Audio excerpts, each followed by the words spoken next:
Hello and welcome to English Hoot. I'm your host, Lily. And I'm Sam. It's great to be here with you all today.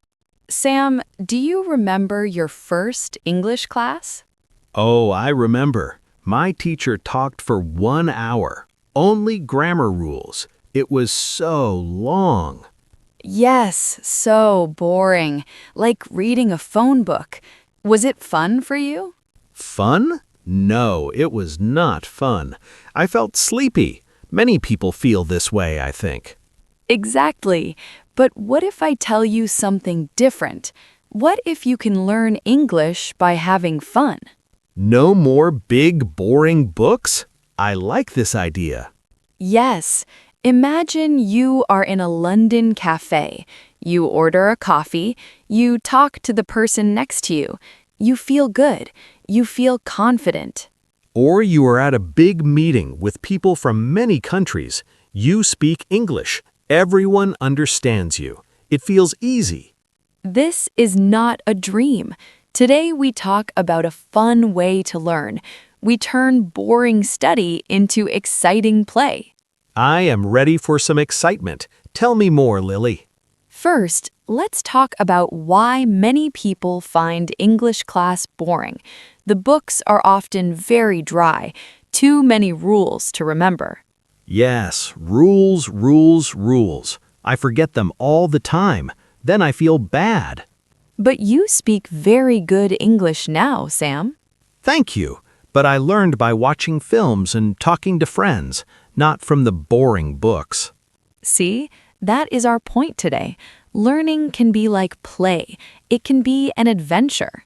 So let's dive into our first main point, the power of play. Why does having fun help us learn? Well, our brains are interesting. When we are happy and having fun, we remember things better.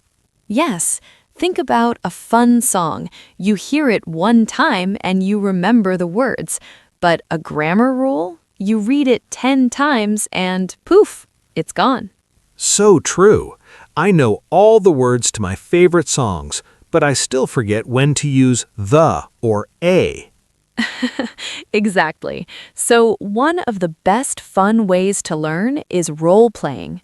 Role-playing? What is that? Like pretending to be a king or a queen? Not exactly, but that's a good start. In language learning, it means we pretend to be in a real situation. For example, you are a customer in a restaurant. I am the waiter.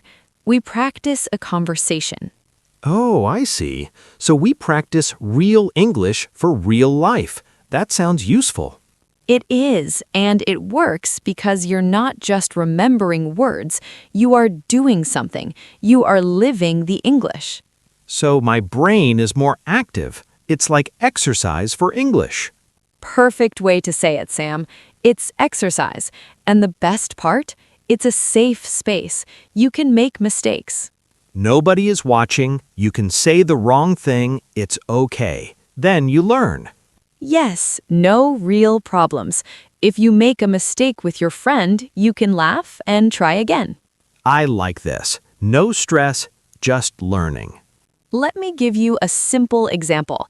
Sam, let's pretend you want to buy a train ticket to Oxford.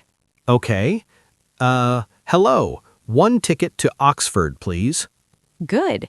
That's £25, please. Okay. Here you are. Thank you. Here is your ticket. The train leaves at platform 4.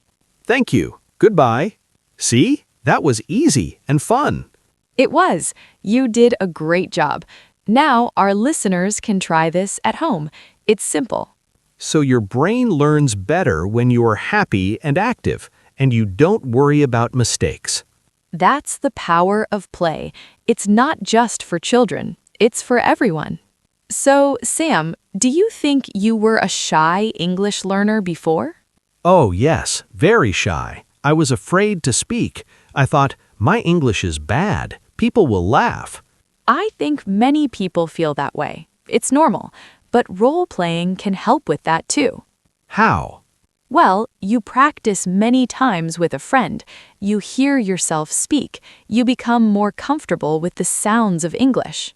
So when the real situation happens, you are ready. You feel more confident. Exactly. You are like an actor before a show. You practice your lines. On the show day, you're not nervous. You're excited. I love that idea. From shy to superstar. Yes, from shy to superstar. That's a good name for it. So, Lily, this role-playing sounds great, but I need some ideas. What kind of situations can I practice? Excellent question, Sam. Let's put a spotlight on some real-world scenarios. We can think beyond, hello, my name is Sam. Thank you. I practiced that one many times. Let's start with something useful. Imagine you are at a cafe. It's a very common situation. Okay, I am at a cafe. I am hungry. Perfect. So you are the customer. I am the barista. Let's try. Hello, can I have a coffee, please? Good start. Of course. What size? We have small, medium, and large. Medium, please. Anything else? A cake or a sandwich? Yes, I would like that chocolate cake. How much is it? The coffee is 3 pounds. The cake is 4 pounds. So 7 pounds total. Okay, here is 10 pounds. Thank you. And here is 3 pounds change. Your order will be ready in a minute. Thank you. See? That was a full conversation. I ordered food and paid for it. You did wonderfully. And you used would like, very polite. Now let's try a different one.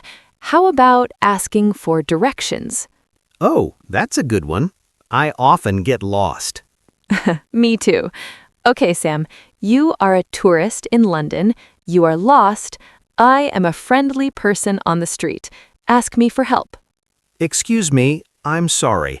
I am looking for the British Museum. Is it near here? Yes, it is very close. Go straight for 2 minutes, then turn left at the park. You will see it. Straight, then left. Thank you for your help. You're welcome. Have a nice day. You see? Simple, clear, and very helpful. I feel more prepared for my next trip already. What about a more social situation, like a party? Great idea. Small talk at a party can be scary. Let's practice. Sam, we are at a party. We don't know each other. You start the conversation. Hello. My name is Sam. This is a nice party. Hi, Sam. I'm Lily. Yes, the music is good. Do you know many people here? No, not really. I'm a friend of Mark. He's the host. Oh, Mark is great. So what do you do, Sam? I am a teacher. I teach history. And you? I am a designer. I design websites. And then we can talk about movies or travel. It's easy. It is easy when you practice. You don't need to talk about the weather every time. No, you don't. The goal is to keep the conversation going. Listen to the other person and ask a simple question. Now let's talk about the real magic. How does this fun practice change you? You mean, how do I go from shy to superstar? Exactly. The biggest problem for many learners is not the words, it is the fear of making a mistake. Yes, your heart beats fast. You forget simple words.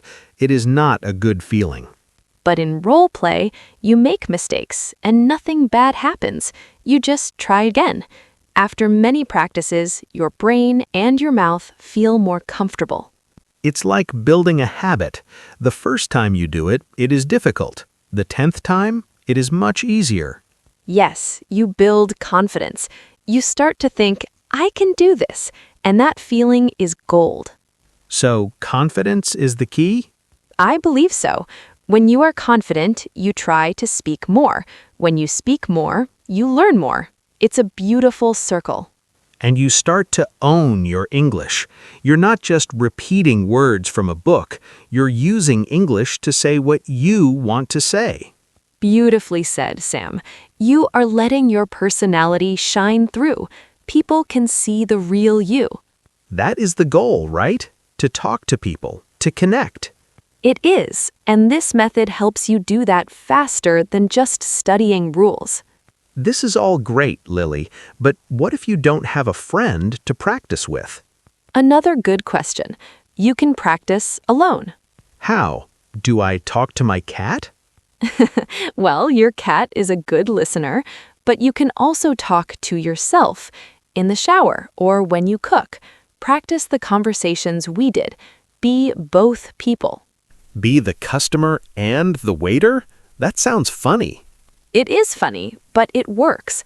You can also use a mirror. Watch yourself speak. It helps with confidence.